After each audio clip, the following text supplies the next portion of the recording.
Welcome back to the Radio Academy podcast. I'm your host, Georgie Jameson, and this week we focus on the launch of this year's 30 Under 30 scheme, the Radio Academy's one-to-watch list of up-and-coming talent in the audio industry. In a moment, we'll hear highlights from our 30 Under 30 webinar. But first, I chatted with Ricky Lee, CEO of the radio software company Air, who are sponsors of this year's 30 Under 30. And I asked him why the scheme is so important. I think it's a great initiative since its inception back in, 2011? So it's 14 years old now, to really give talented people the opportunity to be recognized by their peers. I guess in a scenario where you wouldn't normally, like if you think of radio awards in a typical sense, the people who tend to be awarded are the stars, the people that you see the face of, or I guess you don't see the face of it in radio. And for me personally, what I've really enjoyed, especially running a technical business, is that people inside of my organization and other organizations, whether you're a technical person, a developer, a designer, maybe you're in sales or anything like that, it gives you an equal opportunity to be recognized and rewarded by your peers. And I think that is something exceptional, and I'm incredibly proud to be part of it. And you have personal connections to 30 Under 30, don't you, with Air, your company? Tell me about those and how, it's impacted on your workforce. Yeah, actually, a very, very good question. And yes, you're absolutely right. So back in the inception, 2011, we had our first alumni. So Gav Richards, who's our CTO of our business, was in the original 30 Under 30 back in 2011. And then, I don't want to say it was a shopping list, but it kind of was in the industry. People got recognized, and all of a sudden there was 30 people that had been almost vetted by our peers. And those people instantly just were put on a trajectory of recognition and job opportunities. And that really happened with us. So moving into year two, I think it was 2012, Andy Buckingham was at Global. Andy is one of our senior developers, an incredible human being, an amazing talent. And I'd known Andy since our days when we worked at EMAP, and I was at Hallam FM, and he was at Key 103, and we worked in production in the back end of things. But it really put him back on our radar of going, hold on, maybe we should be looking at these people of opportunities to hire, to go out and grab some talent. And it worked both ways. I think us being recognized and having individuals that were also on the 30 Under 30, and then going after people that were on that list was a very, very good and beneficial thing for us. And then I guess fast forward a couple years later, Jonathan Cresswell, who is actually now one of the 30 Under 30 judges. Jonathan had not long since been with the business as a junior designer. Jonathan is now our chief creative officer in our business. And in 2015, he was inducted into the 30 Under 30. And I think as a business, we've always kind of looked at this as a great opportunity where we can nominate our members of staff, again, in where they wouldn't necessarily fit into a traditional radio, audio, podcasting awards type situation. So yeah, very, very close ties with the business, and something that we're incredibly proud of. So tell me about Air's involvement with this year's 30 Under 30. Yeah, so we're very proud and privileged to be the headline sponsor of 30 Under 30. So the Air Radio Academy 30 Under 30 just launched. We had the opportunity to come on board as a sponsor of this year and next year. We've confirmed that as well. It was just an opportunity, again, that we just could not turn down. This is such a great thing that puts you on a trajectory when you're in radio. And again, I just... From a personal point of view, where I came from a very technical, commercial production, helping out in the back of a radio station, to running and owning radio stations as well as a tech company, I just think it's a great opportunity for us as a business to be involved in recognizing talented individuals that are on their way to greatness. So yeah, we're incredibly proud to be part of this. And what would you say to someone who's thinking of applying for this year's 30 Under 30? you absolutely need to apply. And if you're anything like me, you hate talking about yourself. So go and ask other people why you're so good at what you do. And I think people will be pleasantly surprised. Ask for support. Ask the Academy for support on how you can apply for this. I think just the website alone, the About section, the testimonials, meeting individuals, you'll be surprised, I think, if you go and have a look at the alumni of the names that are on there that you might already know. So if you're thinking about applying, apply. If you're unsure and you have questions, reach out to the Academy. I'm happy to answer questions as well. If you need feedback on your application or anything like that, it's something that we'd be incredibly proud to look at as well. So if you're thinking about applying, you should definitely apply. This is a great thing to do. And you said earlier, you have employed people who are past alumni. So as an employer, when you see that on someone's CV, tell me what that makes you think. Does that pique your interest? It really does. It almost became the place to go and have a look for talent. Talented people are everywhere within our organizations and our industry. If I look at it from our perspective, we're a tech company. We hire software developers, support technicians, people who help people on a regular basis. Finding those people who also have radio experience is incredibly challenging. And yes, you can teach radio, and we definitely have people inside of our company that have no radio experience whatsoever. However, if you do, that really puts you ahead of the game. And for me, you just go and have a look at the alumni, scroll all the way back to 2011 and look at some of the names of where they are right now. Your testimonial page alone is just a great opportunity to look at where people have started, where they got inducted into the 30 under 30, and where they are right now. So yes, does it pique our interest when we see that someone has been recognized, almost vetted by our peers in the industry? 100% it does. And it's such a fantastic achievement. So yeah, absolutely it does. A big thank you to Ricky Lee from AIR. Now let's get into the webinar with our Acting Managing Director, Dixie Stewart, former 30 under 30 alumni from 2020, Naomi Uiku, Director of Broadcasting from BFBS, Nikki Ness, who has been a judge since the start of the scheme, and Chair of Judges, Director of Strategy and Operations at News UK, Jimmy Buckland, who started by running through some of the T's and C's of entry. You have until the 1st of September, so you can either self-nominate or you can be nominated by someone else, and we'll talk about the pros and cons of each, but either route is absolutely valid.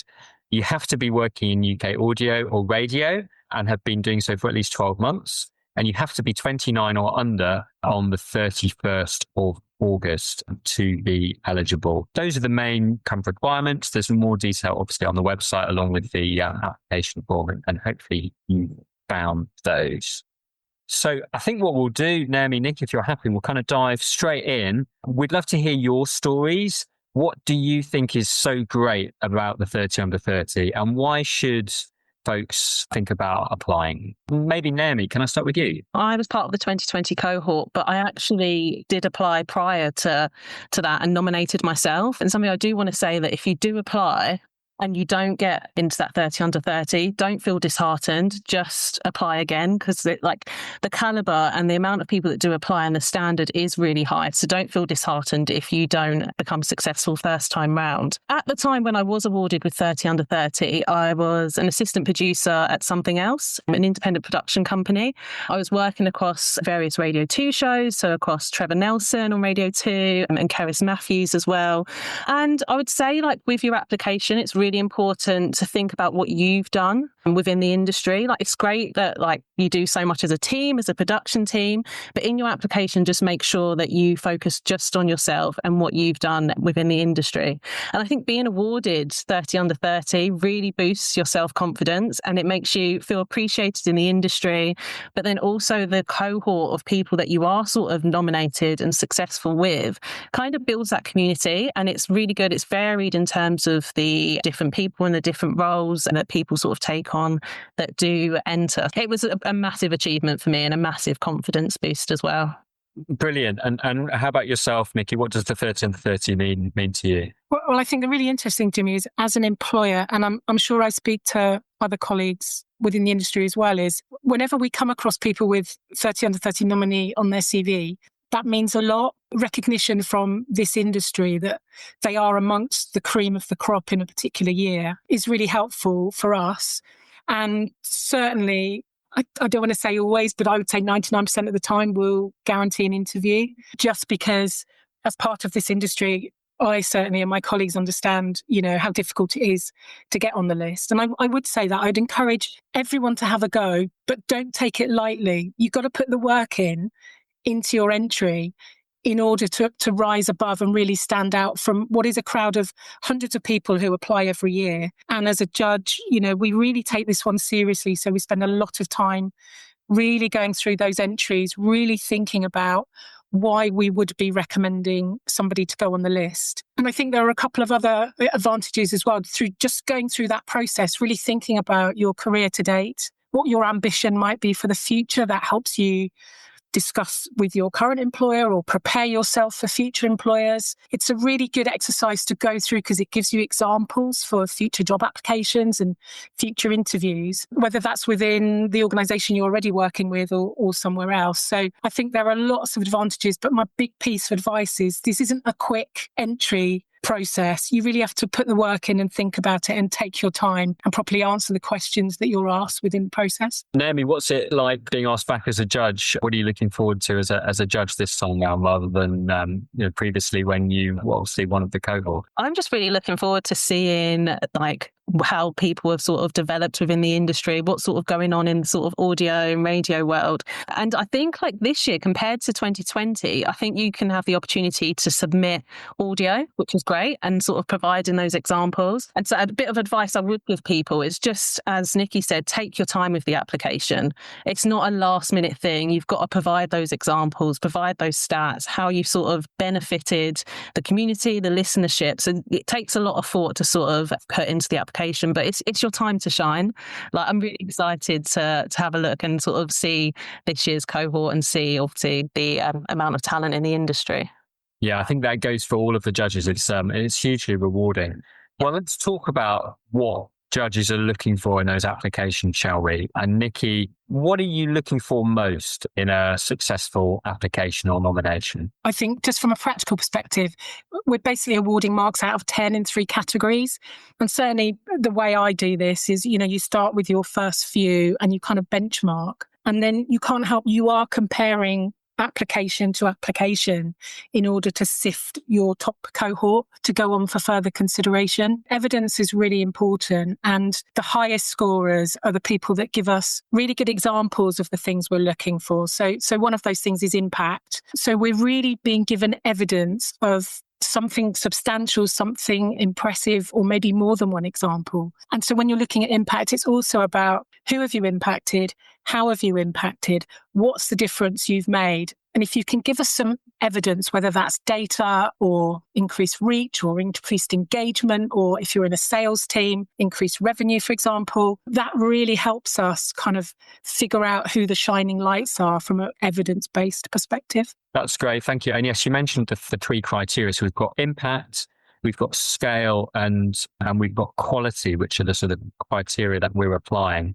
And you're right, speaking as well as a judge, with so many great entries. And when you've got one that has X percentage growth in listenership, or this many views on YouTube, or this level of engagement versus what we would normally expect from this brand, that's really helpful. I mean, Nikki, that might deter some people because they might think, I don't work as Naomi did on a big national radio show, and so I can't say that I've reached millions of listeners. How would you help people pick out, I suppose, the stats or the evidence or the examples that are most relevant to them to hit those impact, scale and quality criteria? Yeah, it's a really good point, Jimmy. And I think that might deter some people, but I think the impact you have within your space is eminently measurable. You might be on a community station and, you might have a small community, but your reach might be huge amongst a small number of people. That demonstrates impact as far as I'm concerned in terms of what you're doing with your community. You definitely don't have to work on the biggest shows or be part of the biggest organisations in the country. That's a really clear message for us. But we're looking for you to prove to us how you've judged your impact, or how, if you're nominating someone, how you've judged the impact of that individual within your world. The other piece of advice I would give is, if you're entering yourself, if you can get support from somebody else, if you can share feedback from audiences or feedback you might have had from your line manager, that just really helps us judge these various elements that we're looking for. And Naomi, what would you advise our budding applicants and nominees as the types of examples or feedback or evidence that you'll be looking for as a judge this time around? Well, I just wanted to go back to what you said about, because obviously I was working for a big sort of station at the BBC, but I was also volunteering for the Student Radio Association as well. So I was the chair of the SRA. And I do think I put some of that stuff in my application as well, as opposed to just like working for big stations. I don't want people to shy away from it if they're not working for a big commercial station or a big like BBC sort of show, because I did add a lot of sort of evidence of supporting student stations across the UK, how I worked with my team collaboratively and like led the SRA. So I just want to obviously add there that if you are volunteering or working at a community station, then definitely provide that evidence and definitely like mention that as well. Yeah, that's a great point. Thank you, Naomi. Nikki, maybe this is one best to you because of your kind of past experience, but can you just kind of give us a feel for who the other judges are? Just to me, it might just help the applications to be able to picture who's going to be reading what I'm writing, what I'm recording, what I'm putting down. Yeah, the Radio Academy is really great at putting together eclectic mixes of judges who are experienced in the radio and audio industry across all disciplines, whether that's technical, as mentioned before, sales, digital, producers, presenters, journalists, kind of you name it. It's really representative across the piece. And I think it's also lovely to see alumni of previous 30 under 30 schemes on that judging panel as well.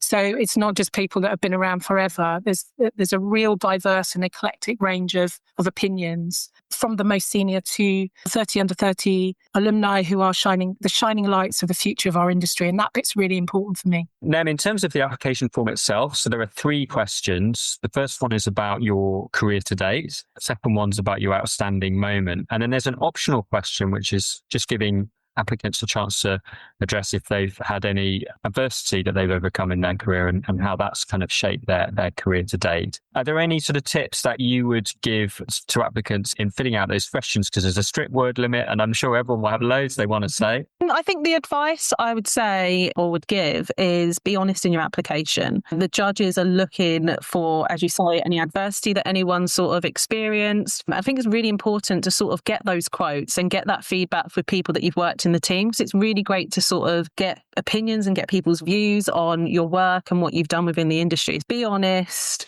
Take your time with your application. Don't leave it to the night before. Provide examples. And I think it's really good that you're giving people the opportunity to submit audio. So utilize that and make the most out of your application and what you're offering. And Nikki, that third question, that optional question on overcoming adversity, people might be worried about that question or think, should I answer it? I'm not sure if I should answer or not. Have you got any advice for people just in how to answer that third question in particular? And I guess what we're looking for in asking that question. Yeah, I think a lot of the secret of a good entry is the narrative of your career. If there are things that may have impacted you or just things that help us understand you as an individual within this industry, then please share them with us. Authenticity is a really big part of what we do within the radio and audio industry. And I guess we just wanted to make sure that you as an applicant or you in nominating somebody just had an opportunity to tell us the whole story. So it's a fairly new element in the application process that I think was just added last year. But it really did help us when it comes to discussing and finalising the 30 to properly understand the backstories of the people that are going on the list and how their experiences to date might have affected things. So as we talked about, there are 2 ways that you can be nominated. You can nominate yourself or you can be nominated by someone else. I think, Naomi, you've given us some great tips already, but is there a kind of top tip that you would give for someone, firstly, who's nominating themselves? First time round, I nominated myself. So I think, the top tip would be to talk to people in the industry, talk to people that you've worked with, to provide those examples. So it's not just coming from you, it's coming from other people as well. And just making sure that you're clear and honest. And what about if you're either seeking for someone to nominate you or if actually you're on this webinar because you're looking to nominate someone? Nikki, what would be the top tip or your top tips for nominating someone else? Definitely sort of evidence. And I think the other thing, the really important thing is to explain how the individual stands out from the team and how their contribution, their personal contribution is the thing that has made the difference, has created the impact, or has elevated the quality of a particular project. Because the judges are looking for evidence of that individual. And sometimes it can be quite hard to tell what was a team effort and what was the individual's effort. So really help us by elevating the individual's contribution.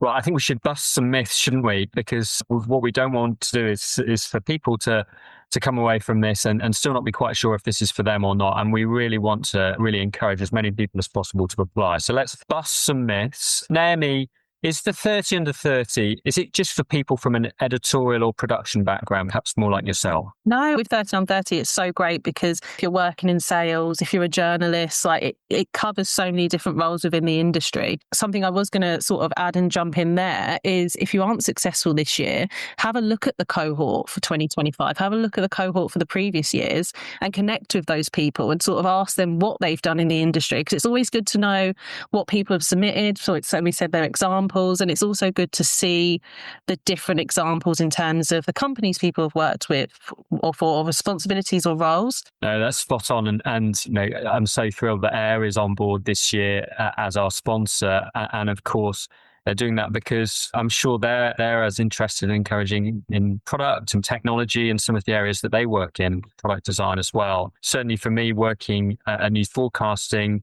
really keen to encourage people from marketing roles, data. We want to make data-driven decisions. So, that's so crucial for audio and radio success these days, obviously the whole gamut of roles. Nikki, if someone's still quite early in their career, they might be thinking, well, this isn't really for me. Maybe I should leave it a few years. Maybe I'll pass this time. What would you advise there? Should they wait a bit longer or should they get stuck in? Do you know, I think it's worth getting stuck in because you never know. I think just this whole process of thinking about your career and your achievements and your ambition for the future is healthy at any point in anybody's career. So if this can help prepare you for something else, then why not give it a go? I agree. It's good to reflect on what you've done in the past year. And I think even if you're not successful this year, even just journal and make a list of your achievements leading up to next year's if you don't get it this year. So I think, it's a great and a positive thing to sort of reflect on. What about if you have applied before but you've been unsuccessful? What would you suggest there? Does that suggest maybe it's not for you, or is it worth trying again? I nominated myself and provided different examples, and I wasn't successful. But then I was nominated by someone else and was successful. So it can work either way. Don't feel disheartened if you don't get it. Like hundreds of people do apply. If it's not your chance this year to get it, then apply next year.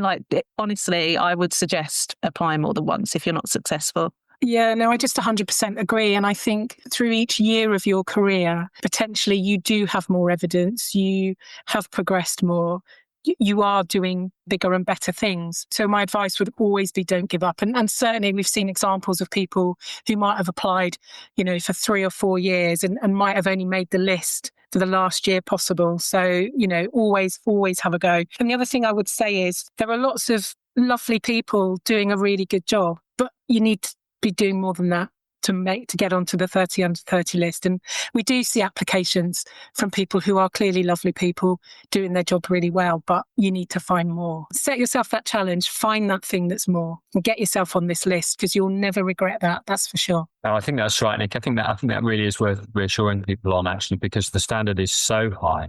And I think all of us as judges come away each year so excited that the future of our sector is in such good hands, and also sort of in some respects sort of challenged and spurred on that, gosh, I'm going to keep my act together here because there's a generation coming with fresh ideas, which is just so important. Naomi, any last thoughts or last piece of advice that we haven't had a chance to cover? I just wanted to say, don't hold back. And if you are hesitant, then I'm more than happy to, if you want to drop me a message on LinkedIn, I'm happy to have a chat with anyone that is sort of afraid to sort of put an application forward. But I'll just say, what's the worst that can happen? You might not get it, but just try again. And Nikki, any other thoughts that you've not had a chance to cover off?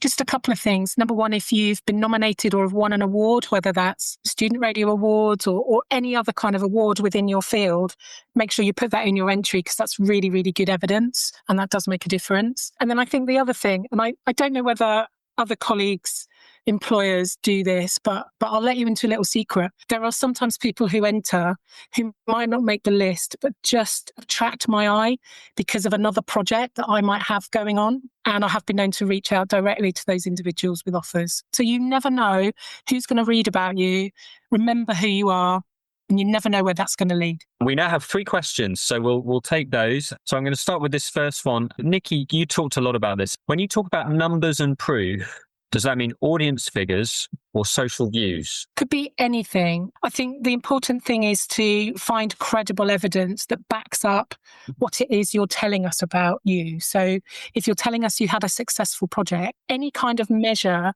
that demonstrates the impact or the success of that particular project is really important. So it could be an increase in listenership. It could be an increase in social media reach. It could be an increase in sales revenue. It could be a technical colleague. It could be an increase in the viability of kit or the improvements that kit has made to output. Really anything like that is measurable is really helpful to us. Naomi, a question for you, if that's okay. If someone works as a freelancer across the UK industry as well as the US industry, are they allowed to only reference to the UK work they do? I would reference both. I'd reference the impact that you've had across.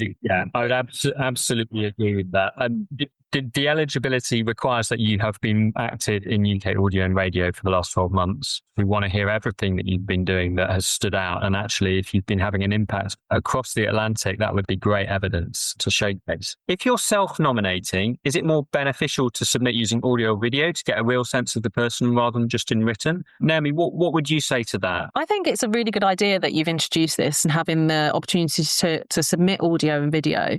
But yeah, we do get that sense of the person if you are submitting that, but then just make sure you do include those examples, include those stats. So it's great for you to tell us what you do and who you work with, but you need to make sure that you're standing out compared to the other applicants. Just have a think, prepare your answers before you do record, and just have a think in terms of what impact you've had as an individual as opposed to a team. And I guess for reassurance, we will treat either way in exactly the same way. So you're not at an advantage or a disadvantage, whichever one you pick. Pick the one that works for you, and that allows you to give an authentic sense of yourself. I think Nikki used that word authenticity, which I just think was spot on. People have different personality types and different ways they like to communicate, and we're really just trying to make sure we operate a scheme that is inclusive and as accessible to anyone in our industry as possible. Nikki, question for you. Someone here says they've had quite a few different roles in their audio and radio career, ranging from production through to pivoting to kind of tech projects. Should someone try and sum everything that they've done up in a single application, or does that risk watering it down? What would you advise them? Yeah, I think we're definitely looking specifically at the last 12 months, I think in terms of the focus. But equally, I think if there are elements that build into that story about you and how you've achieved what you've achieved in the last 12 months, then that's all just really helpful evidence. So, if you did something earlier in your career that focused you to the path that you're treading now, tell us about that too. And obviously your CV submission as well also is an opportunity for you to sort of demonstrate that breadth of career as well. So the other advice I would give is make sure your CV is good too. I would imagine that someone who has that diversity of background and experience would bring so much to their application. And obviously, I'm thinking about that outstanding moment question, and that's your opportunity to really give us a project where you've absolutely made an impact and you really hit those criteria that we talked about, the scale, the quality and impact criteria. But maybe those experiences leading up to that point have all fed into that outstanding moment. Please make sure you really tell the story for us. A big thank you to everyone who took part in our webinar and to Ricky Lee from the 30 Under 30 sponsors AIR. To apply for 30 Under 30, then visit our website, radioacademy.org, where you'll find all the details and our FAQ page. And you can always contact us at info@radioacademy.org if you have a question. Applications close on the 1st of September, and you can watch the full webinar if you go to our YouTube channel.